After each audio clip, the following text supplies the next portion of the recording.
Barangkali di antara antum ada yang mau bertanya, silahkan.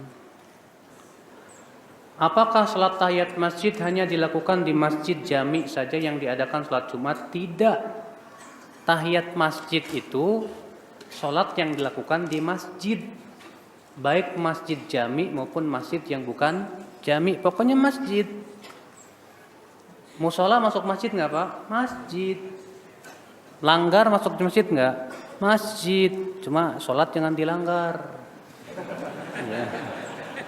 Surau masjid bukan masjid.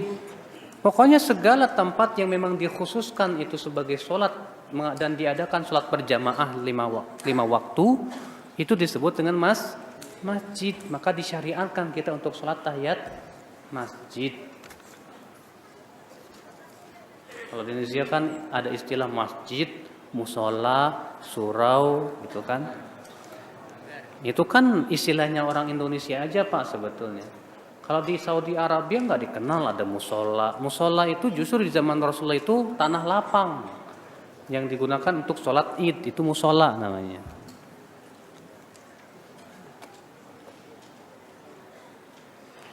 Minta didoain Ustadz agar bisa melunasi hutang-hutang kami yang sangat meresahkan kami. Semoga dipermudah oleh Allah untuk bayar hutang. Ya amin ya rabbal alamin.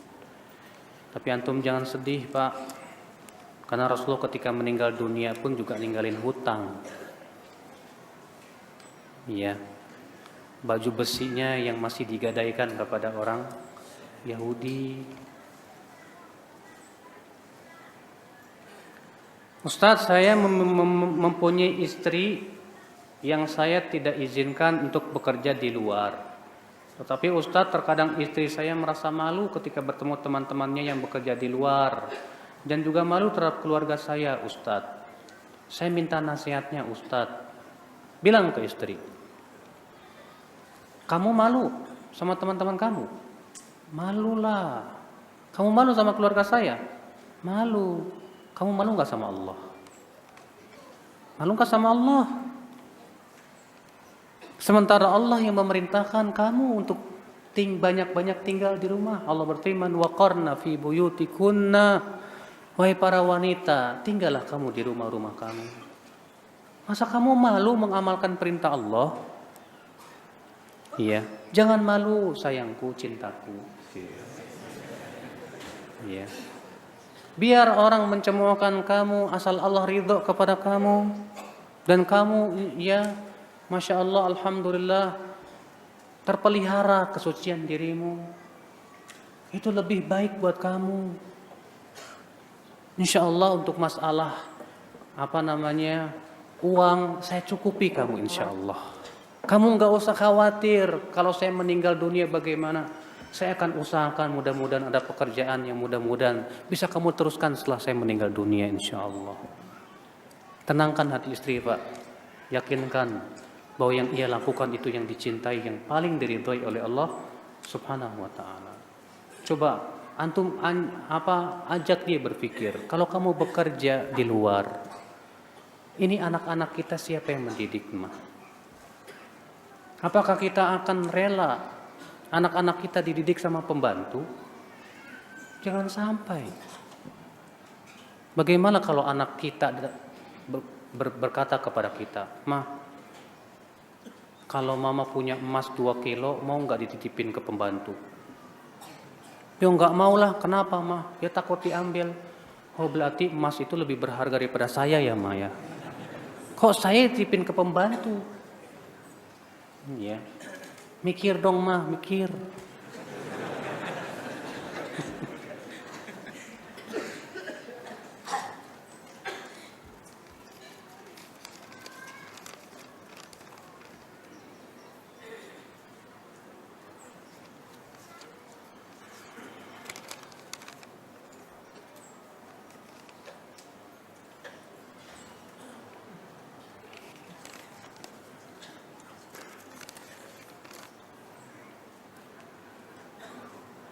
Apakah ada hadis sahih yang menjelaskan bahwa umur umat Islam hanya 1.500 tahun? Dr. Umar bin Fallat bin Hasan Al-Fallatah dalam kitab beliau Al-Wad' fil Hadis berkata, semua hadis yang menyebutkan tentang umur umat Islam palsu. Semua hadis yang menyebutkan tentang umur umat Islam sekian itu semuanya apa? Palsu. Apalagi disebutkan dalam kitab Al-Fitan karya Abu Nuaim. Abu Nuaim bin Hammad ini terkenal kedhaifannya, Pak. Bagaimana kita akan bisa mempercayainya? Apalagi para ulama hadis semua mengatakan bahwa semua hadis, tidak ada satupun hadis yang sahih yang menyebutkan tentang umur umat Islam. Hanya Allah yang Maha tahu. Rasulullah SAW saja ditanya oleh malaikat Jibril, "Matas sa'ah?" Kapan hari kiamat? Apa kata Rasulullah? "Mal mas'ulu anna bi'alama minas sa'il." Yang ditanya dan yang bertanya sama-sama tidak tahu. Kita tahu-tahu menganggap umat Islam umurnya 1500. Kamu lebih pintar dari malaikat Jibril. Lebih pintar dari Nabi Muhammad sallallahu alaihi wasallam. Iya.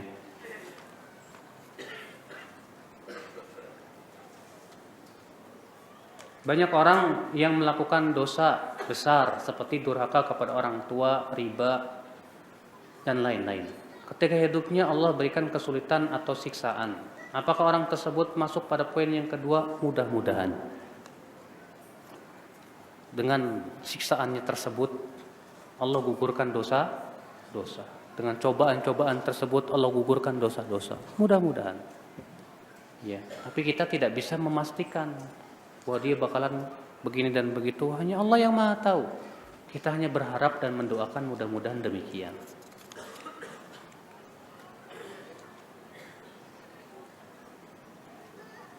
Apakah orang yang di hari kiamat pahala yang hancur lebur bisa mengembalikan pahala yang telah hancur tersebut? Di hari kiamat beda Pak dengan dunia. Kalau di dunia antum menghancurkan amalan soleh antum dengan syirik, bisa diperbaiki. Di hari kiamat tidak bisa. Di hari kiamat tidak mungkin bisa diperbaiki lagi. Ya.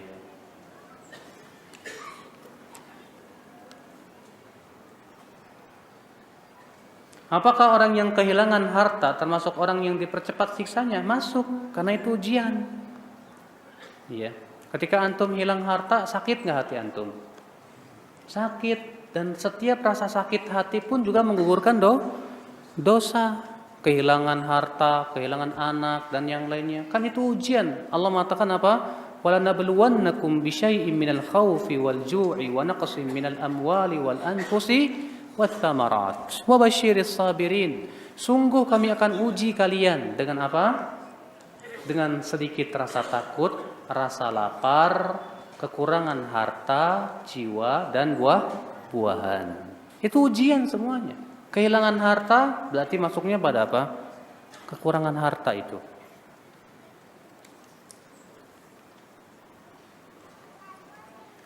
Bagaimana caranya menghadirkan hati ketika dalam berdoa dan bersabar, Ustadz? Ketika berdoa, antum jangan mikir kemana-mana. Fokuskan untuk memahami doa yang antum panjatkan. Iya. Kalau antum berdoa pikirannya kemana-mana, yakin antum gak bakal bisa khusyuk. Tapi ketika antum berdoa dan antum betul-betul memahami apa yang antum minta kepada Allah dengan kesungguhan hati, insya Allah itu akan memberikan kepada antum kekuatan.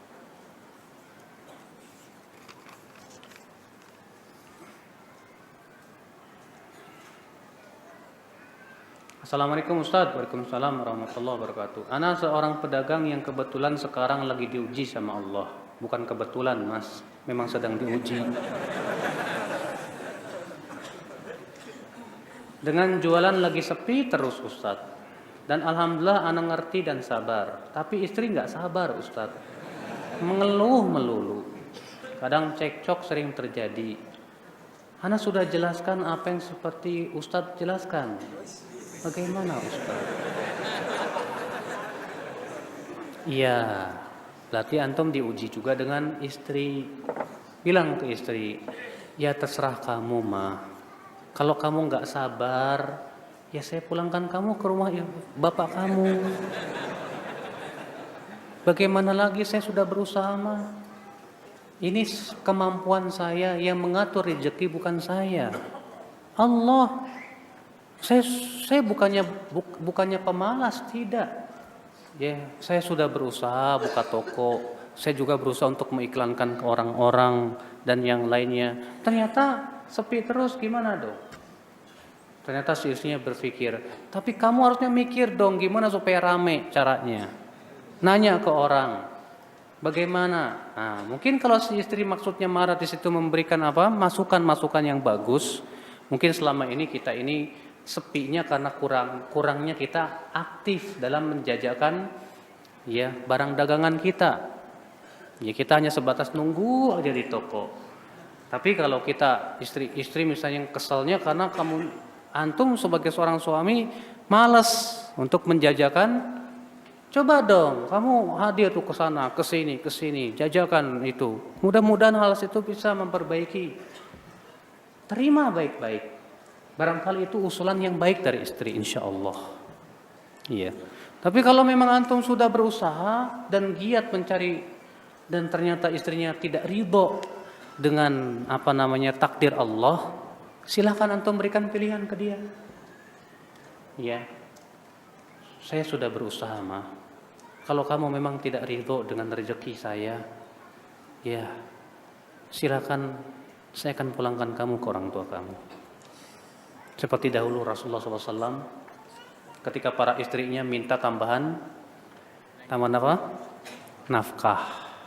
Akhirnya Rasulullah meninggalkan mereka 29 hari. Setelah 29 hari lamanya Rasulullah memanggil satu persatu.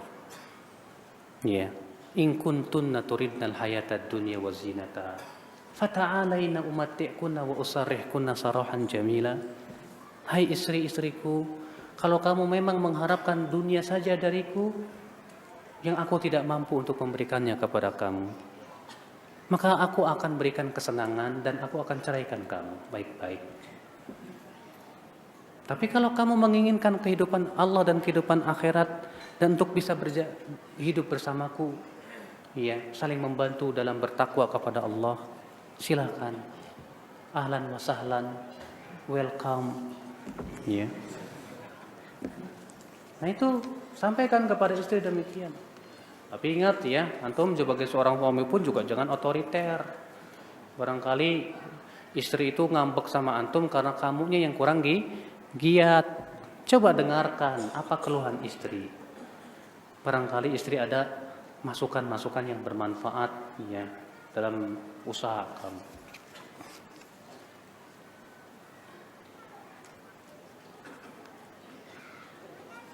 Ana seorang ikhwan yang awam, Ustaz. Sama, ana juga awam, Pak. Kita sama-sama sedang menuntut ilmu. Ana seorang mahasiswa umur 20 tahun, alhamdulillah. Dulu pernah pacaran, gak usah cerita. Namun sudah ana putuskan. Ini ngapain aib diceritain? Ya. Sekarang alhamdulillah lingkungan dan teman-teman kampus berlandaskan Islam. Mulai dari situ hati sudah ya tergerak. Ana jadi rindu berdua-duaan dengan Allah. Namun takdir ana membawa ana kesibukan kerja sampingan setelah kuliah. Iman menjadi tarik ulur. Pertanyaan ana, sesungguhnya Allah menginginkan apa dari hamba Pak Ustadz? Dan putus pacaran, loh? Diberi ilmu dan diberi kesibukan. Syukran. Alhamdulillah antum sudah lepas dari pacaran. Bersyukurlah kepada Allah. Tugas antum sekarang cari pasangan hidup yang bisa membantu antum untuk bertakwa kepada Allah. Setelah antum menuntut ilmu, antum bekerja, kok saya setelah bekerja malah tarik ulur? Iya, karena antum belum punya pasangan. Masih jomblo. Makanya kata Rasulullah SAW, sebaik-baiknya harta yang Allah berikan kepada seorang hamba, istri yang membantu dia untuk menaati Allah. Coba cari istri yang membantu dan mengingatkan dia, yang memberikan semangat dia menuntut ilmu. Coba, antum sudah punya pekerjaan, sudah, alhamdulillah. Nunggu apa lagi? Nanti Ustadz kalau punya rumah, punya mobil, Bagaimana kalau antum punya rumahnya umur 40 tahun? Punya mobilnya untuk umur 50 tahun. Udah tua baru nikah. Jangan. Allah berfirman, "Iyakunu fuqara yughnihillahu min fadli." Jika mereka fakir, Allah akan kaya rayakan dengan karunia-Nya. Maksudnya dengan pernikahan tersebut. Menikah. Makanya anak anjurkan kepada yang menanya tadi, segera mencari pasangan yang salihah, yang membantu antum untuk selalu apa? Bertakwa kepada Allah. Mudah-mudahan dengan pernikahan antum Allah berkahi antum. Allah berkahi harta antum. Antum semakin menjadi semangat lagi untuk menuntut ilmu Allah Subhanahu wa taala. Insyaallah.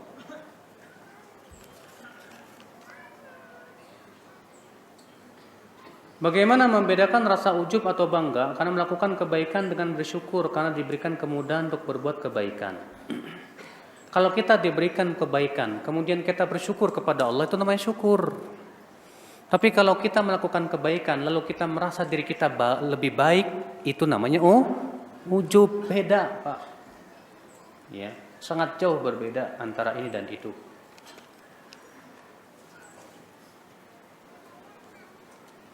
Ada orang yang bilang seorang murid yang membacakan Al-Quran dan beramal untuk gurunya itu akan sampai. Dengan dalil salah satu dari perkara yang akan dibawa mati yaitu ilmu yang bermanfaat. Bagaimana Ustadz? Kalau antum punya guru dan guru itu yang mengajarkan antum banyak ilmu, lalu antum amalkan setelah guru antum meninggal dunia, tanpa antum niatkan buat guru pun sudah sampai. Kenapa? Karena ya itu adalah hasil usaha guru. Guru yang sudah capek menyampaikan ilmu kepada antum, lalu antum amalkan, alhamdulillah. Maka itulah yang disebut dengan ilmun yuntafa'u bih, ilmu yang bermanfaat. Ya.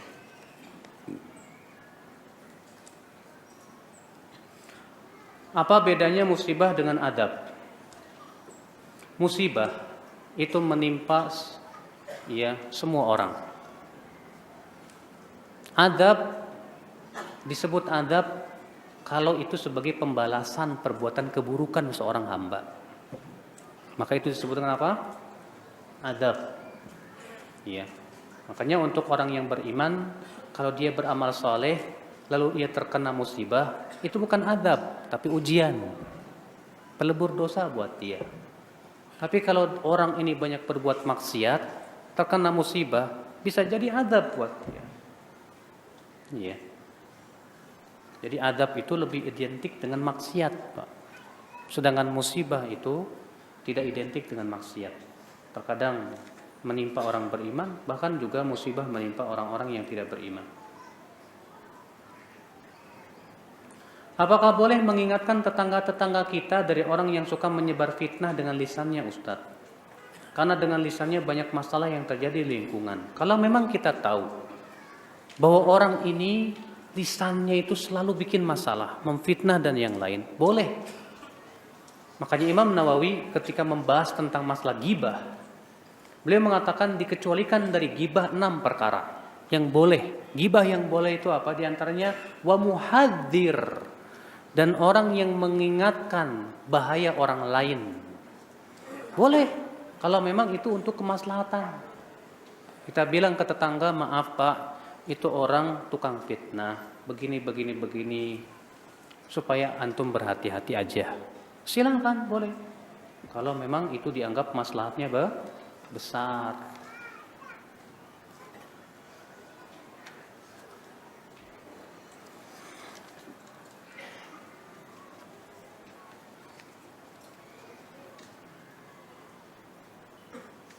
Kalau ada seseorang yang melaksanakan sholat wajib lalu dipanggil oleh ibunya, apakah lanjut sholat atau panggilan ibunya yang disahut? Sholat dulu dong. Karena sholat 5 waktu lebih wajib daripada panggilan ibu. Ya, karena kan yang wajib itu berderajat-derajat. Maka dari itulah sholat 5 waktu lebih dahulukan daripada memanggil sahutan orang tua. Nanti setelah sholat baru bilang ke ibu, maaf Bu, tadi saya sedang sholat. Minta maaf kepada dia.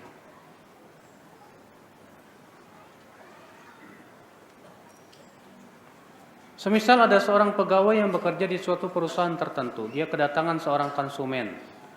Lalu si konsumen ini menyuap pegawai tersebut, tetapi si pegawai tidak mau menerimanya karena sudah tahu hukumnya. Lalu si konsumen kembali memberikan barang tersebut, tapi atas nama hadiah. Sama aja, itu dirubah aja, dipoles itu Pak.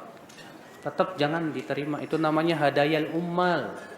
Yang disebutkan dalam hadis Nabi Sallallahu Alaihi Wasallam, waktu itu Rasulullah mengirim orang untuk mengambil zakat. Sepulangnya orang ini berkata, ini zakat buat kalian, ini hadiah buat saya. Lalu Rasulullah marah dan bersabda, ada apa orang yang aku utus itu? Ketika pulang ia berkata, ini zakat untuk kalian, ini hadiah buat saya. Afala yajlis fi baiti ummi wa abi?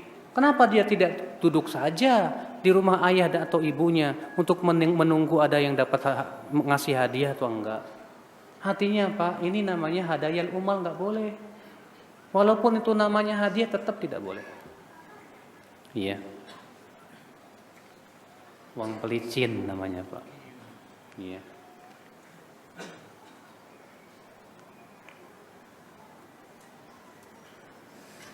Ada orang yang sudah mengenal sunnah, lalu ia tidak mau bergaul dengan tetangganya dikarenakan kekhawatiran akan pengaruh buruk tetangga tersebut. Kalau memang ia tahu bahwa dirinya ini lemah dan mudah terpengaruh oleh orang lain, dan dia tahu bahwa tetangganya buruk, tidak berdosa buat dia. Karena dia ingin menyelamatkan dirinya. Tapi kalau dia punya kemampuan untuk mewarnai orang lain, silahkan ia lakukan. Dan itu lebih baik lagi. Kata Rasulullah, alladzi yukhalitun nas wa yasbir ala adahum khairun minalladzi la yukhalitun nas wa la yasbir ala adahum. Orang yang bergaul dengan manusia dan sabar dengan gangguan mereka lebih baik daripada orang yang tidak bergaul dengan manusia dan tidak sabar dengan gangguan mereka. Itu lebih baik. Ya, makanya dalam hal masalah bergaul kita harus melihat kemampuan diri kita. Kira-kira kita mampu enggak untuk bergaul? Kalau kita tidak mampu alias lemah dan mudah dipengaruhi orang, maka kita tidak bergaul itu lebih baik.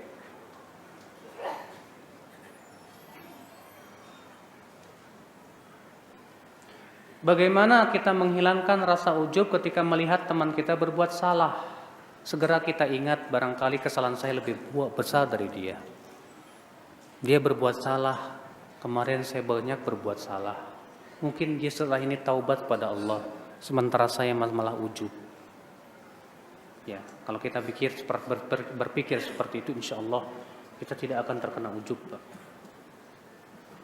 Kalau dulu pernah berbuat maksiat tatkala sendirian, namun setelah bertaubat dan memenuhi syarat taubat, apakah tetap masuk dalam hadis gunung Tihamah tadi Ustadz?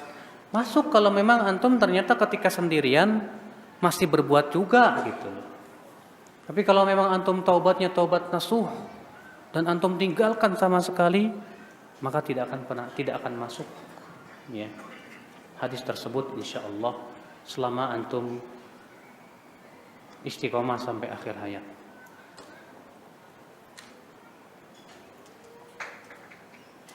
Ustadz, motivasi belajar Al-Quran karena bercita-cita ingin jadi imam sholat, ini baik apa enggak ya? Iya. Kalau saya memandang niat seperti ini kurang bagus, Pak. Kenapa demikian?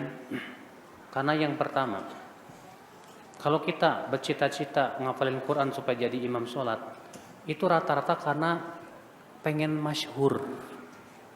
Namanya imam kan, iya, suaranya terdengar, orang bisa kenal. Khawatirnya kita masuk kepada cinta ketenaran. Dan cinta ketenaran itu memang tersembunyi sekali terkadang, iya, tersembunyi sekali. Maka dari itu, kalau bisa antum menghafal Al-Quran, jangan untuk itu. Antum niatkan yang pertama menghafal Al-Quran mengharapkan pahala dari Allah. Yang kedua, saya menghafal Al-Quran, mudah-mudahan saya bisa menyampaikannya kepada manusia, mengajarkan manusia tentang Al-Quran. Ya.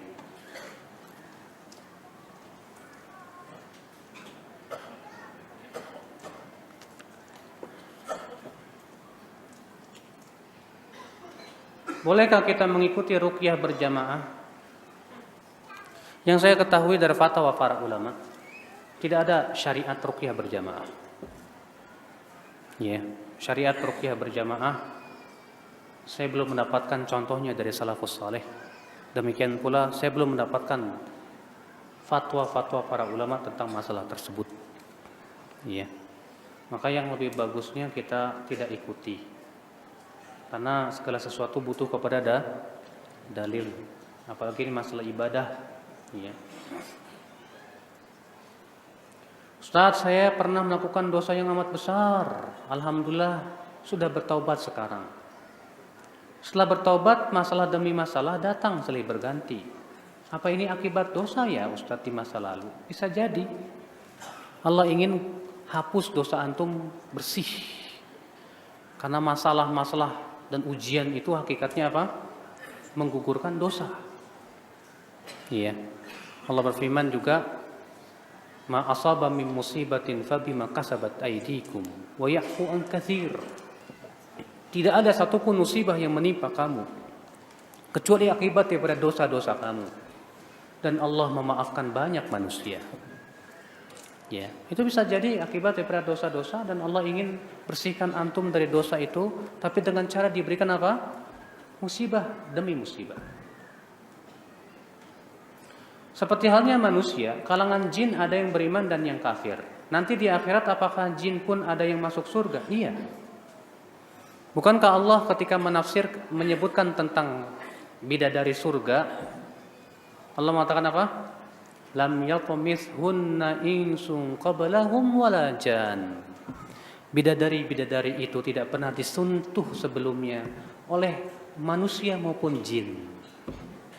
Allah mengatakan bidadari-bidadari itu belum pernah sebelumnya disentuh oleh siapa? Manusia maupun jin. Kata Ibnu Katsir, ini menunjukkan bahwa jin pun ada yang masuk surga. Yang kedua, bahwasanya Allah menciptakan manusia dan jin itu sama tujuannya, untuk beribadah. Maka otomatis pastilah balasannya adalah sama juga, yaitu surga bagi mereka yang beriman dan beramal saleh. Ustaz, sama enggak pergi ke masjid dengan berjalan kaki dengan berkendaraan motor? Jelas enggak sama. Buktinya hadis riwayat Al-Bazzar, Imam Abu Daud dan yang lainnya, bahwa ada seorang sahabat yang rumahnya paling jauh dari masjid. Lalu sahabat ini dianjurkan, kenapa kamu enggak beli keledai supaya di waktu siang menghindarkan kamu dari panasnya ya pasir, dan di waktu malam menghindarkan kamu dari gelapnya malam. Apa kata dia? Saya tidak mau. Saya ingin setiap langkah kaki saya ditulis oleh Allah. Maka Allah Rasulullah bersabda kepada sahabat tersebut, Allah telah memberikan itu semua buat kamu. Makanya para sahabat menolak ketika pergi ke masjid, ya pakai apa? Keledai, menolak. Mereka lebih suka apa? Jalan kaki. Makanya kalau antum pergi pakai motor, yang satu jalan kaki, jelas keutamaan yang jalan kaki tidak bisa dikalahkan oleh yang pakai motor.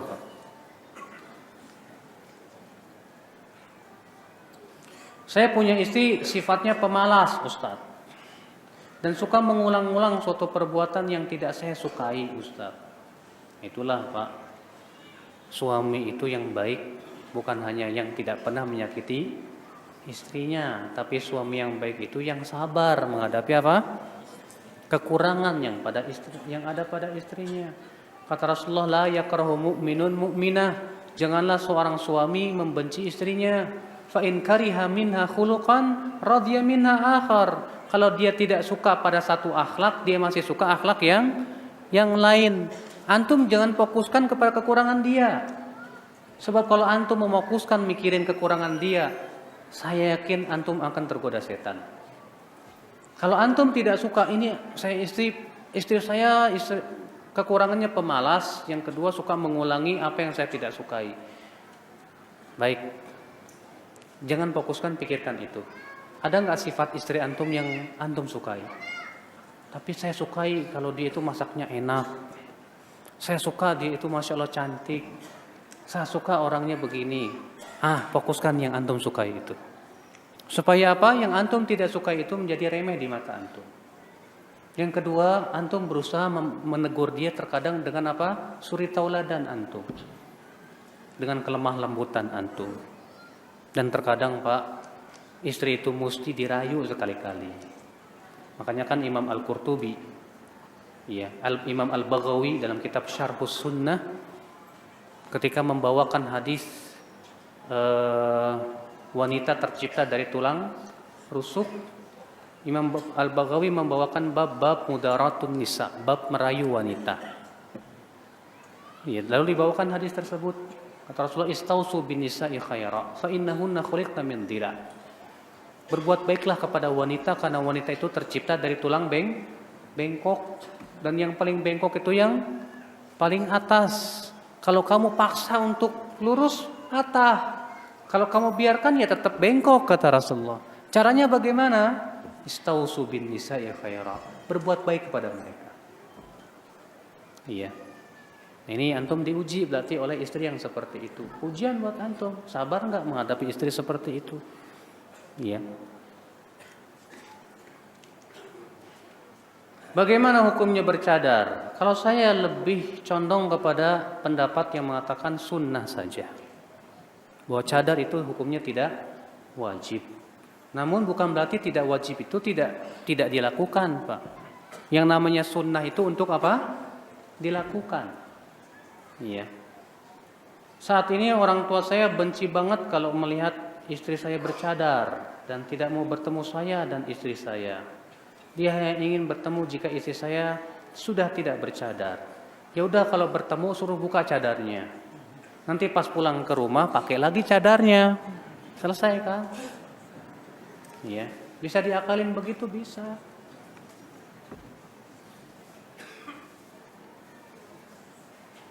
Ustaz, benarkah sikap ana yang menagih hutang kepada teman ana yang berjanji akan membayar hutangnya tanggal sekian, kemudian jatuh tempo tidak ada kabarnya, kemudian ana menasihati dia kalau misalnya belum bisa bayar, ada omongannya tidak diam saja, benar enggak? Enggak apa-apa.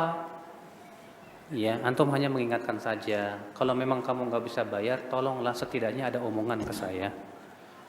Insya Allah saya maafkan kamu, saya akan tangguhkan lagi hutangnya kok. Iya, itu bagus. Karena kalau antum tangguhkan hutang, berarti antum dapat pahala sama dengan sedekah. Ketika antum menghutangi, pahalanya setengah sedekah. Setiap harinya tuh. Misalnya antum bilang, nih saya hutangi kamu, bayar 3 bulan ya. Selama 3 bulan tuh setiap harinya pahalanya setengahnya sedekah. Ketika pas hari temponya jatuh, ternyata dia nggak bisa bayar, kita bilang, ya udah, saya tangguhkan lagi untuk 3 bulan yang akan datang. Maka kata Rasulullah apa? Maka setiap harinya ditulis sebagai satu sama dengan satu sedekah.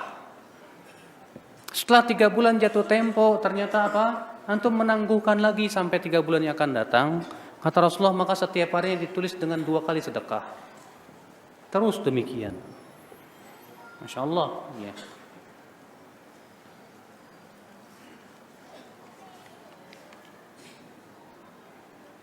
Saudara saya bekerja di pabrik pembuat arak. Apakah status dari barang yang dia beli dari penghasilannya? Ya haram. Ya. Kenapa? Karena dia membeli dari yang haram. Hasil usaha dia haram. Ya. Maka buat dia haram. Bagaimana kalau barang itu diberikan kepada antum misalnya? Yang lebih baik jangan diterima. Karena itu dibeli dari hasil yang haram. Ya.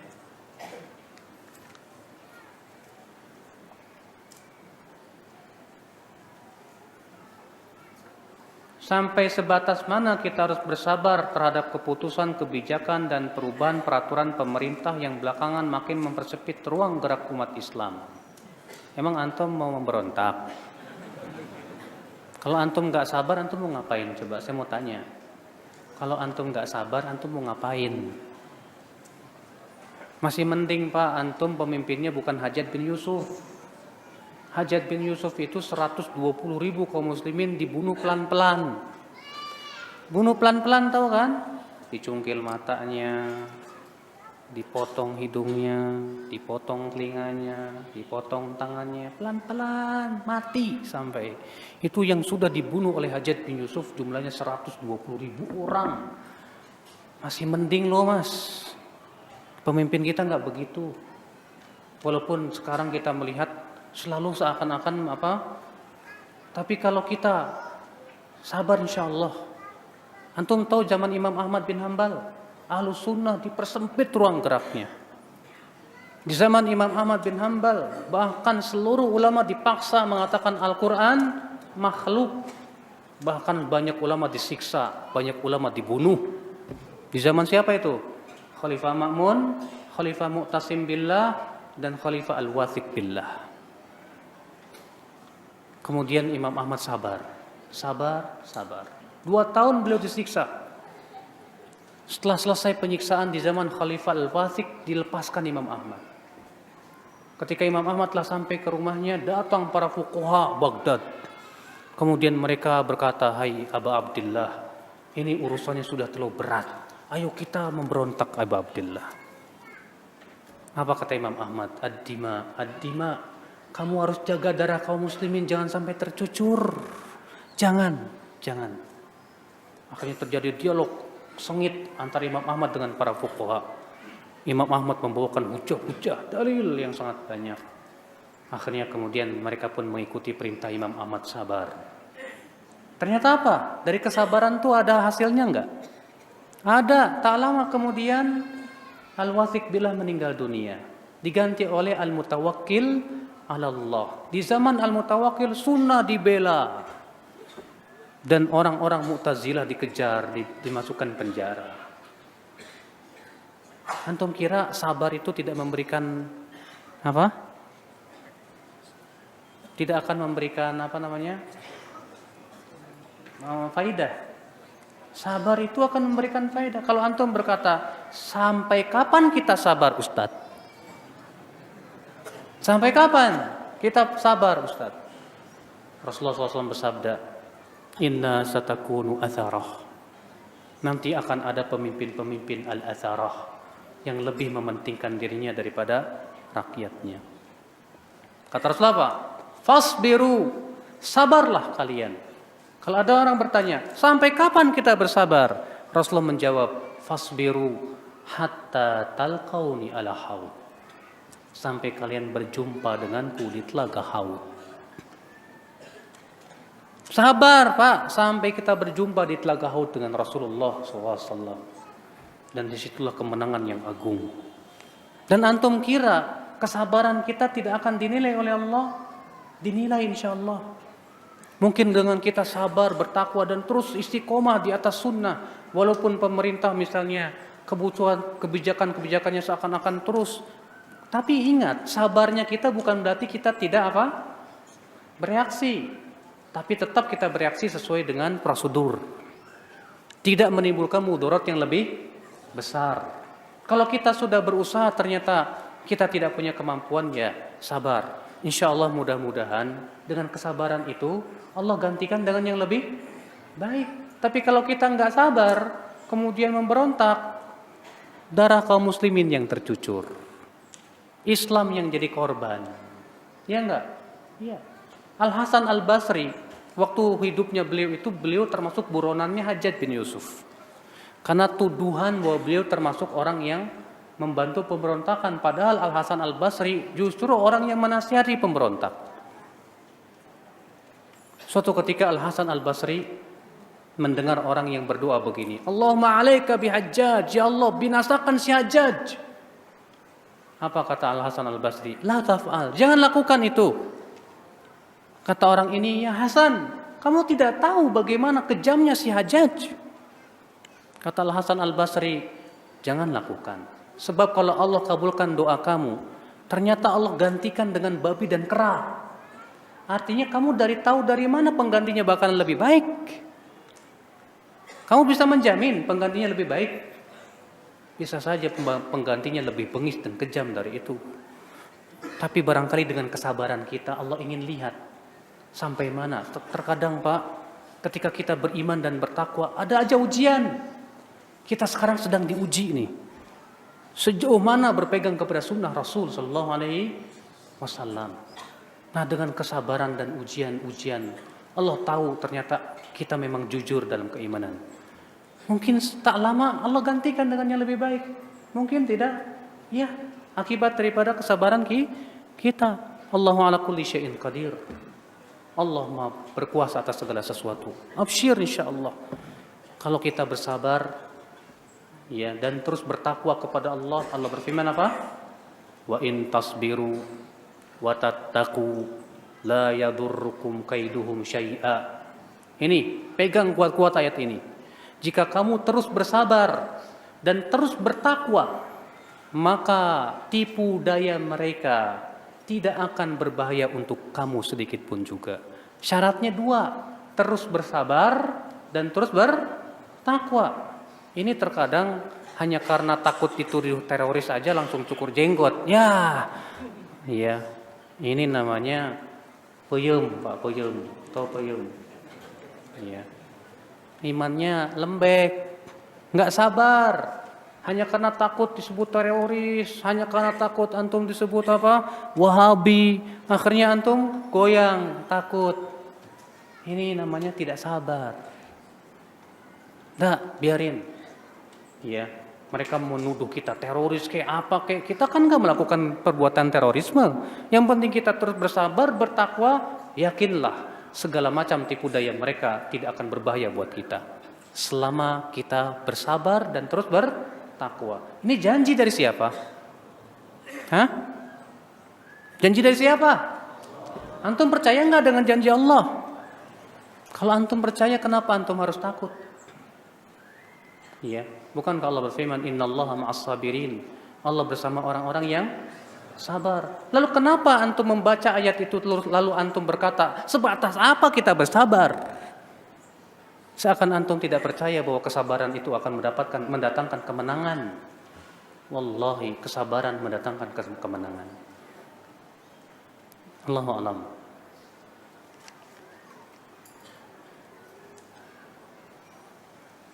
Bagaimana dengan tetangga kanan kiri Ustadz, kebanyakan wanita penghibur?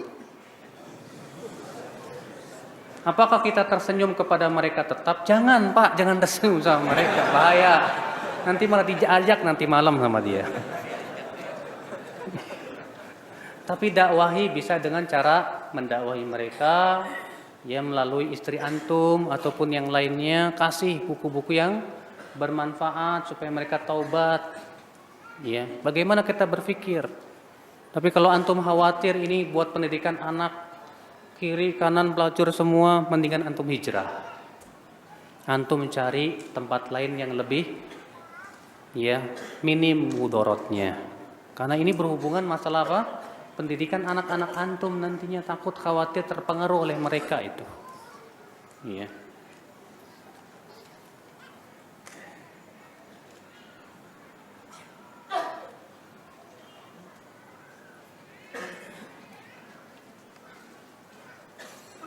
Ustadz, mohon penjelasan.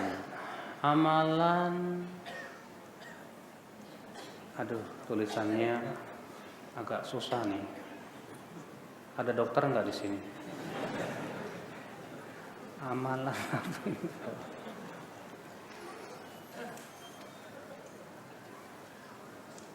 Apakah ada sunnahnya atau hadisnya menikah umur 25 tahun? Tidak ada. Kalau dikatakan dahulu Rasulullah menikah umur 25 tahun itu sebelum diutus. Dan itu sifatnya kebetulan.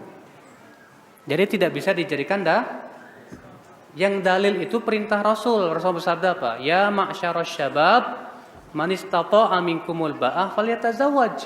Wahai para pemuda, siapa yang sudah memiliki ba'ah itu kemampuan untuk menikah dari sisi biologis maupun ya batin maupun fisik. Dan antum sudah bisa jima, paham jima. Antum sudah bisa menafkahi, itu namanya ba'ah. Siapa di antara kalian sudah memiliki ba'ah, hendaklah menikah. Tidak melihat umur. Kalau antum sudah punya ba'ah umur 23 tahun, menikah segera. Ali bin Abi Thalib saja menikah umur 21 tahun. Iya. Nah ini Pak. Jangan biasakan menikah telat, jangan. Ya, kalau bisa secepatnya menikah, ya, supaya bisa menghasilkan anak-anak yang bertakwa kepada Allah Subhanahu wa taala.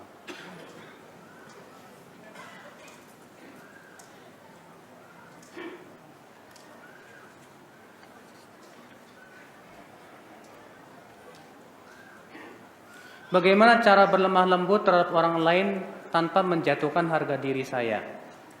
Karena setiap saya lemah lembut terhadap orang lain, saya semakin kurang disegani orang. Masya Allah. Antum pengen disegani ya kayak preman ya. Wah. Jadi akhirnya nggak mau senyum, nggak mau apa. Jangan seperti itu, Pak. Itu was-was setan. Justru kalau antum senyum, lembut, orang akan semakin apa? Senang kepada antum, antum semakin dekat kepada orang. Dan Rasulullah mengatakan yang diharamkan atas api neraka di antaranya siapa? Yang dekat dengan manusia. Ya. Lembut itu bukan berarti lemah, bukan.